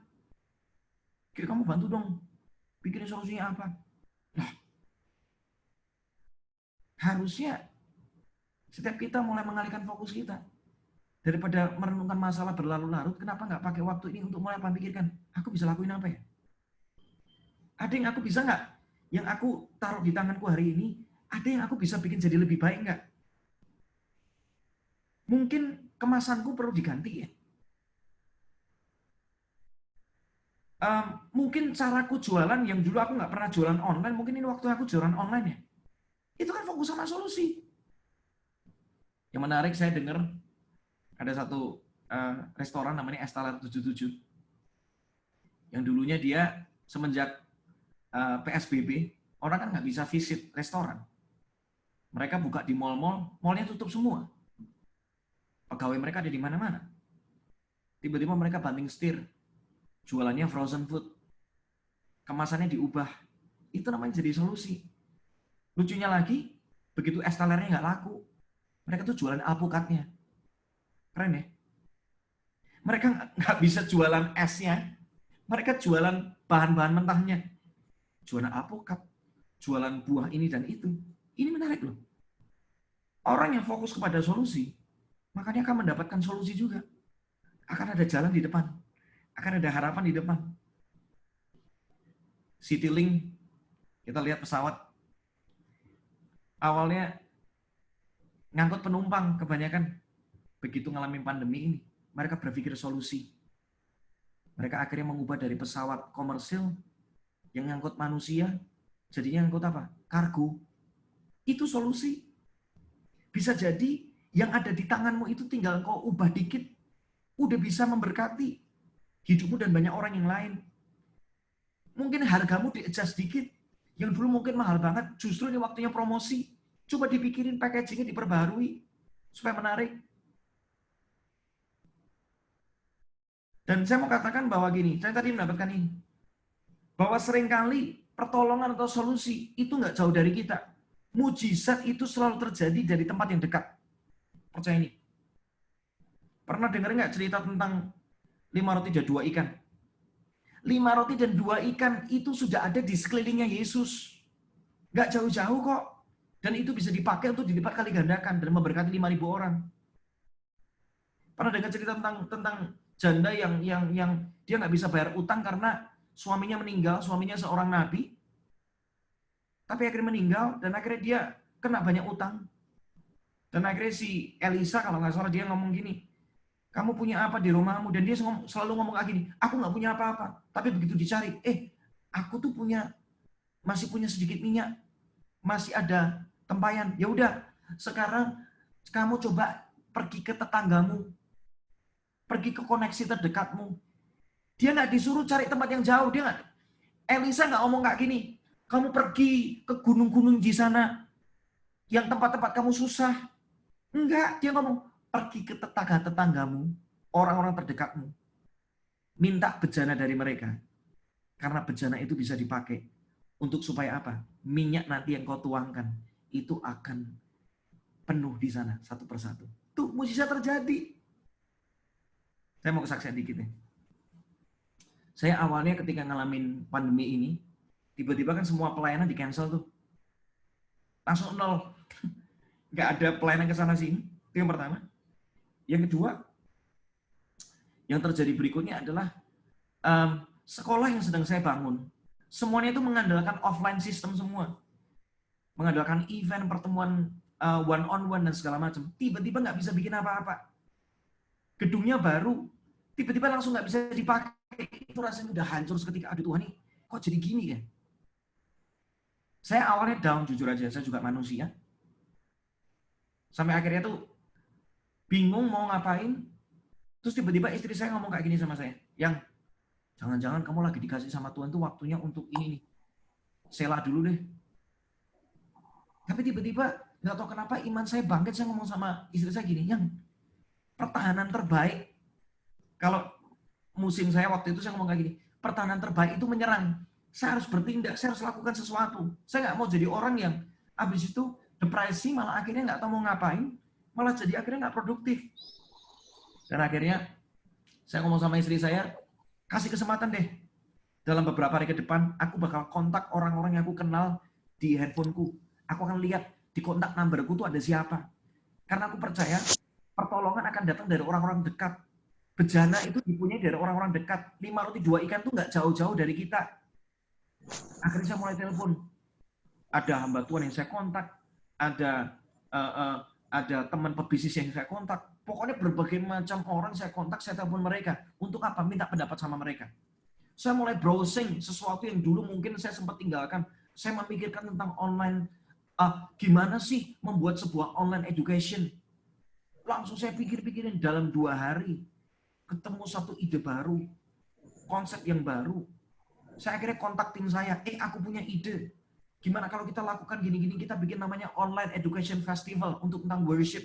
Selama 2 minggu kita coba lakukan ini segala macam. Judulnya sudah pikirkan, gini segala macam. Itu benar-benar dari nol berpindah bentuk langsung. Saya pikir, mana ada orang mau ya bayar untuk sebuah online. Mereka apakah bisa ngerti yang saya sampaikan? Tapi akhirnya saya berusaha melangkah dengan taat. Dalam 1 hari mempersiapkan semuanya. Akhirnya itu hari Rabu, hari Kamis langsung promo, hari Senin kelasnya langsung jalan. Bayangin, itu mendadak semua. Dan luar biasa gini, dalam 2 minggu, saya bisa reach, itu berbayar semua ya. Kalau gratisan sih gampang masuknya. Tapi kalau namanya berbayar, itu bisa mendapatkan 200, hampir 250 orang. Itu mujizat. Saya dalam 2 minggu, saya mendapatkan 250 orang subscribe, ada yang bayarnya 250.000, ada yang bayarnya 500.000 untuk bisa ikutan kelas yang saya buat. Yang masuk akal kan? Sampai hari ini, sudah 500 orang lebih dari event berbayar maupun nggak berbayar. Dan nggak cuma itu, tiba-tiba orang terdekat saya kontak saya, Eki, bisa nggak minta bantuan untuk mimpin pujian di gereja kami? Caranya gimana? Caranya gini. Wah, akhirnya kita nyoba konsep segala macam, mulai melakukan ini dan itu. Tiba-tiba terkoneksi dengan beberapa orang yang lain. Saya disupport alat dan segala macam. Makanya tadi saya pengen nyoba. Itu tadi alat baru datang, gitu. Saya lagi nyoba. Makanya saya ternyata belum berhasil. It's okay. Berjuang aja lagi. Saya fokus aja. Pertolongan akan datang dari orang-orang terdekat. Pertolongan datang dari apa yang Anda bangun di tangan Anda. Nggak jauh kok, percaya. Bahwa yang Tuhan mau berkati itu yang ada di tanganmu hari-hari ini. Mungkin perlu diubah dikit. Mungkin sesuatu yang dulu engkau lupakan, yang kau pendam, bisa jadi hari ini Tuhan munculkan lagi. Dan itu akan memelihara engkau hari-hari ini. Fokus sama solusi, bukan sama masalah, bukan sama ngomel. Lihat Daud. Daud ketika dia doa sama Tuhan, ketika dia menghampiri Tuhan, haruskah aku kususul mereka? Haruskah aku mengejar orang-orang itu? Dapatkah ya Tuhan? Dan firman Tuhan di sini ngomong, dikatakan, dan dia berfirman, kejarlah, sebab sesungguhnya engkau dapat menyusul mereka dan melepaskan para tawanan. Dapatkan janji firman Tuhan ini. Percayalah, bangkitlah, ayo, jangan ngomel lagi, fokuskan dirimu terhadap solusi. Pikir yuk, apa yang bisa dikerjakan. Yang berikutnya, yang ketiga, 1 Samuel 30 ayat 9. 2 ayat nih, 1 Samuel 30 ayat 9 sampai 10.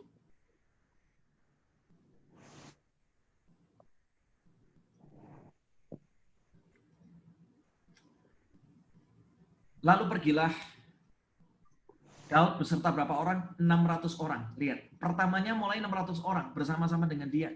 Dan sampailah mereka ke sungai Besor. Sementara orang-orang yang mau tinggal di belakang berhenti di sana.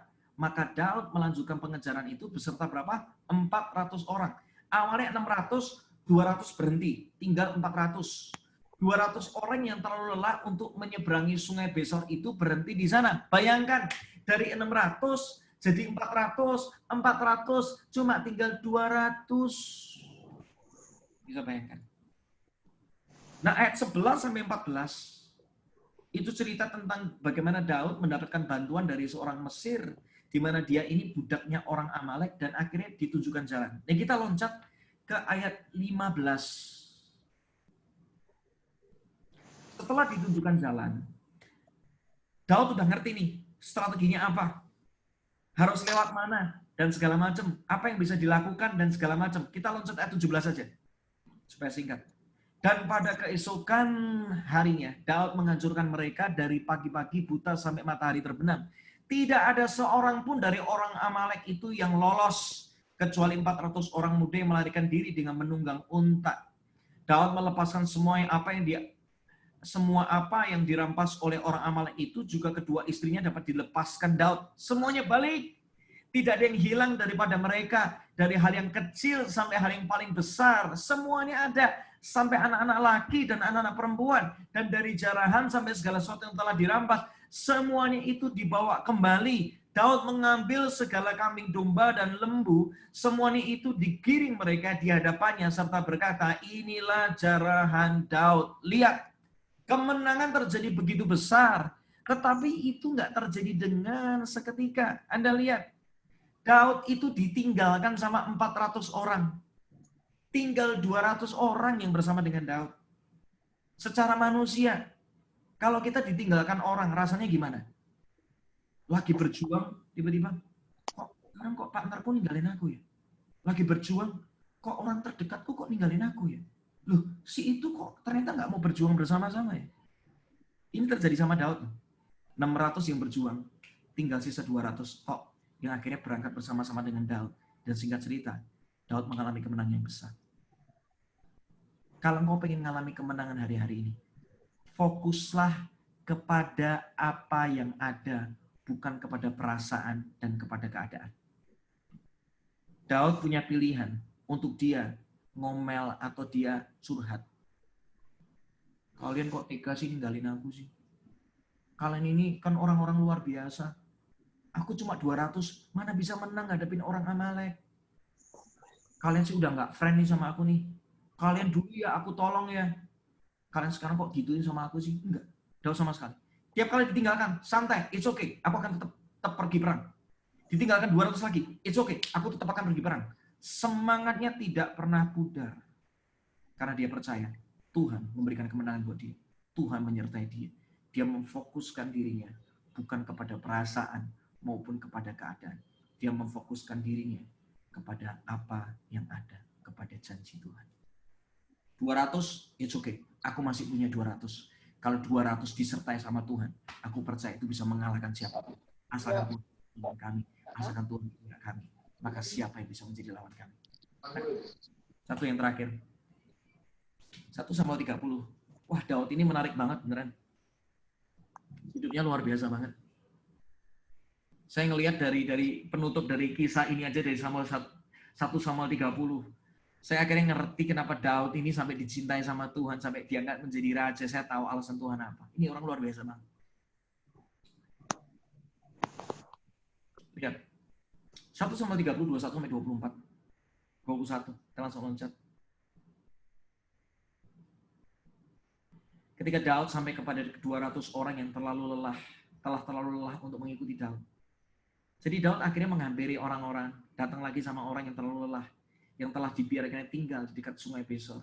Maka keluarlah orang-orang ini menyongsong Daud dan menyongsong rakyat yang bersama-sama dengan dia. Daud mendekati orang-orang itu dan memberi apa? Memberi apa? Salam kepada mereka. Daud sama sekali nggak menjelekkan mereka. Wah, ini orang luar biasa banget. Bisa nggak Daud ngomel sama mereka? Kamu sih nggak mau ikutan perang. Kamu sih gini. Enggak. Daud tetap ramah dengan mereka. Daud tetap baik sama mereka. Kita lihat. Kemudian mulailah berbicara semua orang jahat dan orang dursila di antara orang-orang yang ikut pergi bersama-sama dengan Daud. Jadi mulai ada ngomel tuh orang-orang. Mulai ngomongin. Karena mereka tidak ikut bersama-sama dengan kita. Janganlah kita berikan kepada mereka apa-apa yang dari jarahan yang kita selamatkan. Udah, mereka nggak usah dikasih apa-apa, Daud. Percumalah. Kecuali kepada masing-masing mereka, istri dan anak-anak, itulah boleh mereka bawa dan biarlah mereka pergi. Udah deh, Daud. Kasih dikit aja deh. Cuma buat anak-anak mereka, udahlah. Mereka nggak usah dikasih apa-apa. Tetapi, lihat ini Daud berkata, janganlah kamu, saudara-saudaraku, berbuat demikian. dengan apa yang diberikan Tuhan kepada kita. Sebab ia telah melindungi kita dan menyerahkan ke dalam tangan kita gerombolan yang menyerang kita. Siapakah yang mau mendengarkan kamu dalam perkara ini? Sebab bagian orang yang tinggal dekat barang-barang adalah sama seperti bagian orang yang pergi berperang. Itu akan dibagi sama-sama. Lihat, aduh hatinya Daud ini baiknya luar biasa. Hatinya Tuhan tuh ada di hatinya Daud. Orang-orang itu nggak layak mendapatkan jarahan perang. Nggak layak. Tapi Daud punya hati. Aku tetap akan memfokuskan diriku untuk membangun hubungan yang baik dengan orang-orang. Jadi hal yang terakhir, yang bisa kau lakukan hari-hari ini, fokuslah untuk membangun hubungan yang baik dengan sesama. Bisa jadi orang-orang ini nggak layak untuk menerima sesuatu dari engkau. Taburlah sama mereka. Siapa menabur kemurahan hati, kau akan menuai kemurahan hati. Firman Tuhan ngomong kayak gini, berilah maka kamu akan diberi. Kalau kau nabur kemurahan hati, itu akan menarik kemurahan Tuhan terjadi di hidupmu. Kalau Anda baca ayat berikutnya, saya tuh diberkati banget dengan Daud. Dia ngomong gini, kalau Anda nanti lihat di ayat 26, Daud itu sampai mengirim pemberian kepada para tua-tua di Yehuda. Hatinya Daud itu luar biasa banget. Orang-orang yang nggak ikutan pergi perang di tempat area yang berbeda, ini di Yehuda loh, bukan di daerah Siklak loh. Enggak, di Yehuda dikasih tetap jaran perang kepada si ini. Lihat. Anda lihat di sini. Ketika Daud sampai di Siklak, dikirimlah sebagian dari jaran itu kepada para tua-tua. Orang ini, aduh, generous banget. Inilah pemberian jaran kepada Tuhan dan yang ini kepada orang di Betel, kepada dia nggak pernah melupakan orang-orang yang bersama-sama dengan dia dari awal. Ini orang luar biasa banget. Anda lihat kepada yang di Arur, kepada yang di Sifmot, kepada yang di Estemoa, kepada yang di Rahel, kepada yang di kota-kota Yerahmeel, kepada yang di kota-kota orang Keni, kepada yang di Horma, kepada yang di Bor Asad, kepada yang di Atah, kepada yang di Hebron, dan kepada segala tempat di mana Daud dengan orang-orangnya mengembara. Lihat. Di tempat yang di mana Daud pernah visit, dia malah menabur berkat di musim yang awalnya tidak mudah. Ketika dia kembali mendapatkan jarahan itu, diberkati satu persatu. Musim ini, saya mau katakan, ini musim yang terbaik juga untuk menabur. Fokuslah untuk menabur. Karena ketika saya percaya gini, dari Anda, bahkan banyak dari Anda, yang tiba-tiba ketika saya ngomong kayak gini, Tuhan tiba-tiba tuh ingatkan satu nama demi satu nama, yang kau harus nabur sama mereka. Bukan tentang besar kecilnya, tapi tentang ketaatanmu. Saya hari-hari ini ya, dimulai dari istri saya malam. Kenapa sampai hari ini kami merasakan Tuhan memelihara kami dengan luar biasa dalam banyak hal. Tidak cuma secara finansial, tapi dalam banyak hal yang lain. Istri saya tuh tiba-tiba ngomong gini, yuk kita keluar rumah, ngapain? Bagi-bagi sembako. Hah? Nanti kamu nggak takut tuh kena ini dan itu? Nggak usah takut, kita mau nabur aja. Tiba-tiba singkat cerita, saya diajak istri, mulai packing itu sembako. Kita keluar rumah, kita bagi-bagi. Sama ada papa-papa di pinggir jalan kayak yang lagi sapu-sapu. Atau pokoknya kita nabur sama beberapa orang, kita ngerasa ini orang layak dibantu. Terus tiba-tiba saya diingatkan beberapa nama sama Tuhan. Digerakkan gitu. Si ini, dia lagi ngalamin sakit ini. Dia kadang-kadang butuh suntikan insulin. Support dong dia. Padahal ketika saya nabur, itu saya dalam kondisi benar-benar itu income lagi nol. Saya cuma ngasih itu benar-benar dari uang yang benar-benar tersisa di account saya. Saya mulai nabur satu persatu. Saya cerita gini sebenarnya bukan untuk ngomong, wah Kiki baik ya. Enggak, saya lagi menceritakan kebaikan Tuhan dalam kehidupan saya. Gara-gara saya taat, akhirnya selalu ada cara Tuhan untuk memelihara saya hari ini. Tiba-tiba saya taat. Nah, nggak lama setelah itu, ini lucu banget. Tiba-tiba ada orang kontak saya. Ini orang yang saya kenal. Jadi setelah saya menabur ini, tiba-tiba ada orang kontak saya gini. Ki, boleh nggak tanya nomor rekeningnya si ini? Oh iya, saya kasih nomor rekeningnya. Saya tahu nomor rekeningnya ini.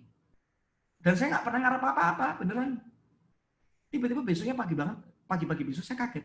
Dia tiba-tiba ngomong kayak gini, Ki, jadi kemarin aku tuh udah kasih berkat buat kamu sama buat orang yang kamu kasih nomor rekeningnya. Hah? Saya cek rekening saya, itu nggak masuk akal. Singkat cerita, tiba-tiba ya udah, semua kebutuhan tercukupi semua. Dan bahkan Tuhan memelihara kami sampai hari ini. Ini nggak masuk akal bener. Dan nggak cuma itu, gara-gara kejadian itu, saya akhirnya diingatkan sama Tuhan, kamu kan punya temen tuh di yayasan. Gimana kalau kamu bikin campaign? Singkat cerita, si Timo ini bikin campaign, Cuma dalam hitungan nggak sampai 1 hari, itu bisa nyumbang 1.500 APD. Saya tiba-tiba tergerak, Tuhan, aku bisa lakukan apa ya? Saya akhirnya nekat, bikin konsep namanya 5.000 kemurahan hati terjadi di sini. Beneran, saya mau konsep aja. Bikin konsep yang sederhana. Saya akhirnya bertindak. Nggak pernah kepikir sampai hari ini. Itu bisa mencapai sekitar hampir 80 juta dana yang saya bangun. Plus sama ada sekitar berapa ratus sembako dapat lagi nih. Barusan hari ini tadi datang lagi. Saya tiba-tiba bisa jadi berkat buat teman-teman. Bahkan para musisi yang saya dengar kru musik itu kasihan banget. Event ke-cancel semua. Para kru musik itu dapatnya benar-benar dari harian. Aduh kasihan banget kondisinya.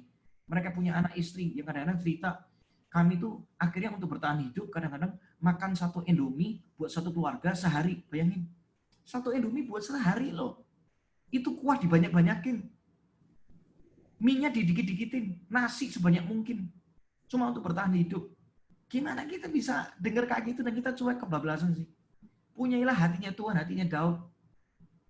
Yang gak ikutan perang tetap dikasih jarahan. Ini orang luar biasa banget. Gak kaget di akhir dari hidup Daud. Dia diangkat terus tinggi sama Tuhan. Dia pemazmur yang disenangi di satu Israel. Dia orang yang diurapi sama Tuhan. Lihat. Akhir hidupmu mau dikenal sebagai apa?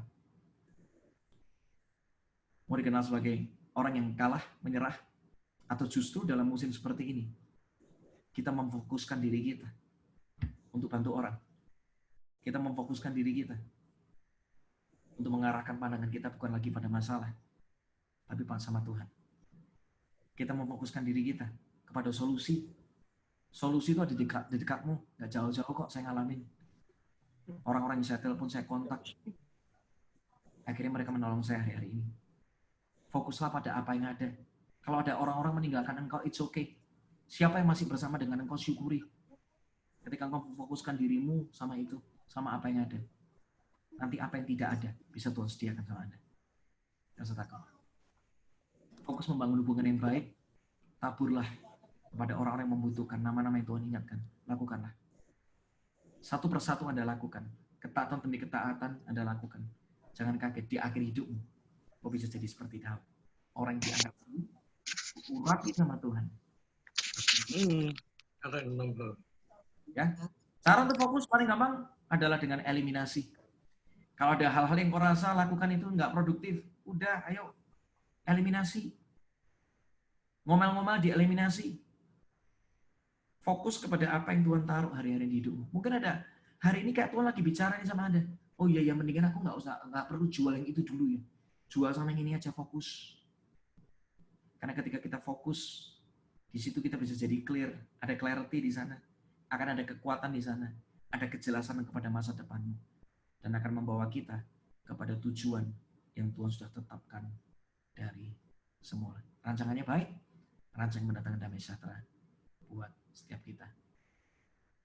Arahkan fokusmu kepada hal yang benar. Tuhan memberkati. Thank you untuk kesempatan menjadi berkat. Thank you Pak Franky. Pak Franky bisa tutup closing untuk aku mungkin? Ya. Kita tutup dalam doanya nih. Satu lagu boleh ya? Kita tutup dalam doa. Boleh. Iya, Pak.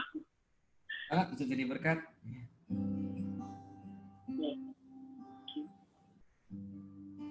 Terima kasih Tuhan. Firman-Mu sudah disampaikan. Ubah hati kami Tuhan.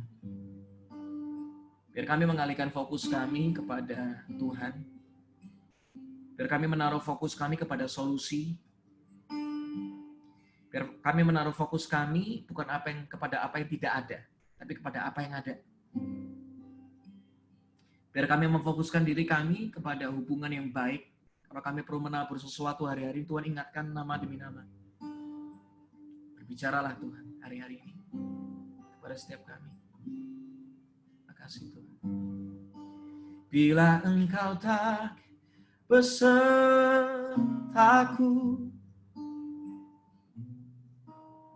ku tak mau berjalan.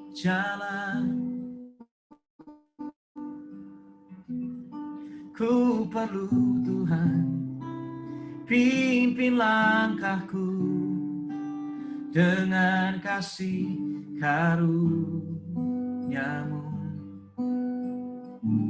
Pimpin langkahku setiap waktu,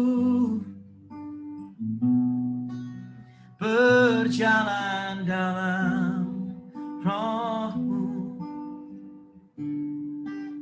nyatakan Tuhan kemuliaan-Mu, dan berjalanlah denganku.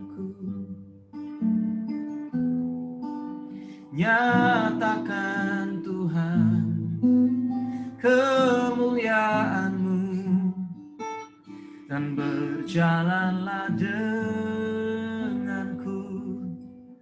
Oh, nyatakan Tuhan kemuliaan-Mu, dan berjalanlah denganku.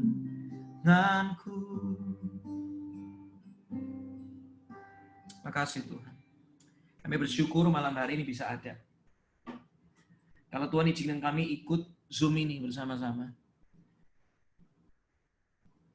Kami tahu Tuhan punya rancangan yang besar bagi kami, rancangan yang mulia untuk kami kerjakan.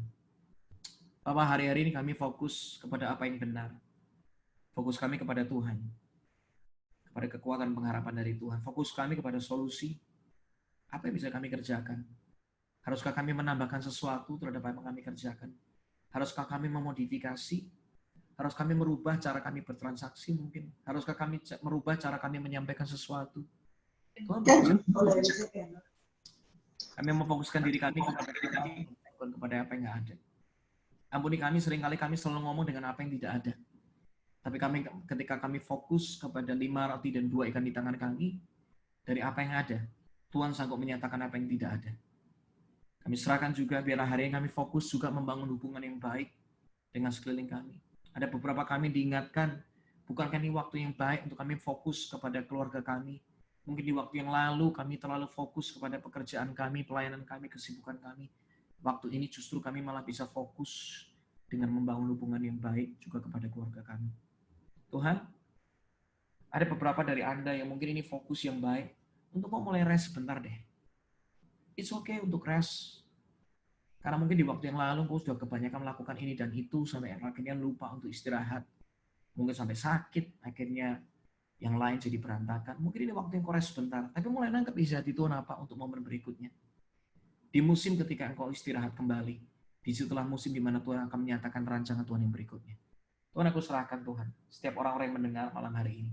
Kau akan berbicara dalam dimensi yang berbeda. Dengan pesan yang berbeda. Karena kau selalu punya tujuan yang unik. Rancangan yang besar, rancangan yang indah bagi setiap kami. Bahwa kami mengerti rancangan-Mu yang indah. Satu persatu. Sekalipun kami nggak memahaminya, kami mau tetap berkata bahwa rancangan Tuhan yang terbaik. Dan kau sanggup mengubah apa yang tidak baik menjadi baik. Untuk kebaikan Tuhan. Terima kasih Bapak. Kami bersyukur malam hari. Berkati komunitas ini. Biar terus bertambah kuantitas dan kualitasnya. Apapun disampaikan. Bisa meningkatkan kehidupan rohani, jasmani, setiap orang yang ada. Hidup mereka jadi berkat, jadi inspirasi, jadi terang dimanapun mereka ditempatkan. Jadi penuai di akhir zaman, itu doa setiap kami.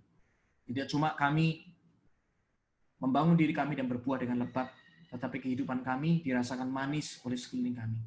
Dan orang-orang akan mengenal Kristus melalui hidup kami. Terima kasih Bapak. Dalam nama Yesus bersyukur dan berdoa. Haleluya. Amin. Amin. Amin. Thank you. Thank you so much. Ini adalah Pak request dari teman-teman tadi, ada yang minta kita ambil video sama-sama, maka kita buka video kita buat kenang-kenangan sama Pak Franky. Gitu. Boleh, silakan. Yang mau rekam siapa silakan. Ya, mari keluarkan wajah-wajah yang cantik-cantik, yang ganteng-ganteng, silakan. Yang keren-keren. Wah, senang loh beneran lihat-lihat. Kangen Surabaya loh saya. Aduh, kabarnya Pak Hutek gimana nih sekarang? Kabarnya Pak Duyen gimana? Dan mau Soda? Oh, masih enak. Aduh, kangen makanan Surabaya loh, beneran. Istrinya kan orang Surabaya ya, Pak ya? Saya di Surabaya kan 16 tahun saya. Oh. Istri saya orang Surabaya asli. Kalau saya kan aslinya Solo. Oke. belum Mari masuk. kita foto bersama-sama. Silakan. Saya sudah Harus foto, pakai Pak. gaya apa nih? Mau gaya Korea juga bisa. Oke, oke. Thank you, Pak. Sama-sama. It's finished already. Thank you so much buat waktunya, buat layanannya. Ya. Terima kasih, Pak. Tuhan berkati ya, Pak ya. Sama-sama Ya, semuanya. thank you. Semoga nanti Ya. bisa berjumpa kalau secara langsung di Surabaya. Ya, oke, Pak. Kita tunggu. Ya. Tuhan Thank memberkati. you. God bless you. God bless. Bye-bye. Bye. Terima kasih semua yang sudah gabung. Tuhan Yesus memberkati. Untuk next Ada pengumuman sebentar. man, Ya.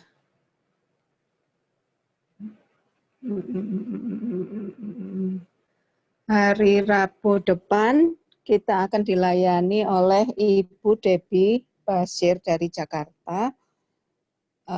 Saudara-saudara, Bapak Ibu boleh ajak teman-teman untuk bisa join di ibadah Zoom minggu depan, Rabu.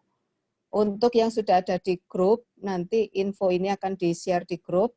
Kalau belum ada di grup, mungkin bisa di-capture aja layarnya untuk dibagikan ke saudara-saudara lain.